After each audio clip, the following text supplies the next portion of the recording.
Innallaha yudnil mu'min fayadha'u 'alaihi kanafahu wa yasturuh. Sesungguhnya Allah tabaraka wa ta'ala akan mendekatkan seorang mukmin ini pada saat hari berhisab. Wa ja'a rabbuka wal malaku saffan saffa. Dan Rabbmu datang, malaikat sudah berbaris-baris. Pada hari itu dipanggil satu persatu untuk dihisab oleh Allah. Hanya kita dan Allah. Maka latihan untuk mencari waktu untuk beribadah. Rajinlah sembunyikan amal saleh. Rajinlah salat tahajud di malam hari. Karena ketika antum tahajud hanya ada antum dan Allah. Rajin baca Al-Quran di kesendirian, di mana semua manusia tidak tahu apa yang antum kerjakan. Jangan kita hanya beramal ketika ada orang. Setelah orang tidak ada, kita pun tinggalkan amal itu. Perbanyaklah amalan agar ketika nanti dipanggil menghadap Allah, Allah turunkan kanaf. Karena kita sudah rajin di dunia menghadapnya sendiri, maka ia panggil kita pun sendiri. Kemudian Allah berkata kepadanya, "Ata'rifu dzamba kadza?" Apakah engkau tahu dosamu yang ini? Allah sebut dosa-dosa kita, saudaraku. Apakah kamu pernah melakukan ini? Apakah kamu masih ingat dosa yang ini, dosa yang ini, dosa yang ini? Dan berapa dosa kita? Berapa kita sudah melakukan maksiat kepada Allah? Fayaqul, ketika itu dia seorang mukmin mengatakan, "Na'am, ay Rabbi." Benar wahai Rabbku. Hatta idza qarrarahu bi dzunubihi.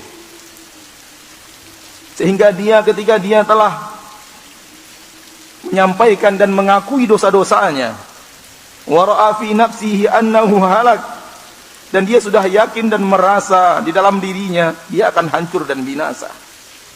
Kenapa? Karena terlalu banyak dosa yang Allah sebutkan kepadanya.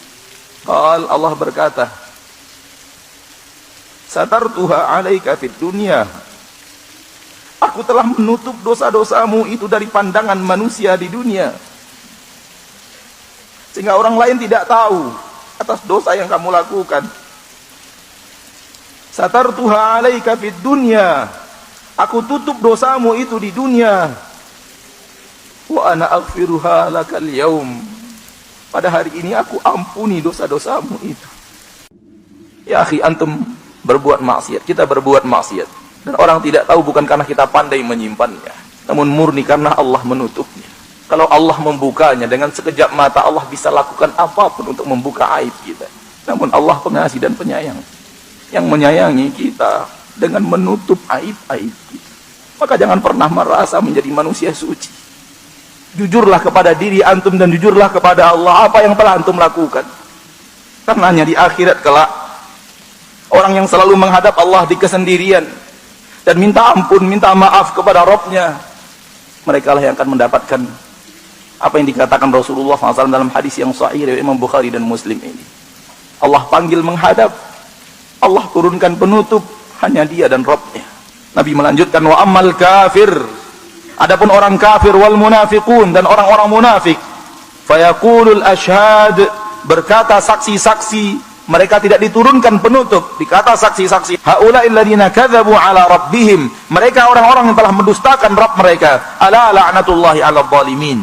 Ketahuilah bahwa laknat Allah untuk orang-orang yang zalim. Kalau kita yang mengalami, naudzubillahi min dzalik, maka lakukanlah di dunia sebelum saatnya kita ingin melakukan namun tidak ada kesempatan untuk melakukannya.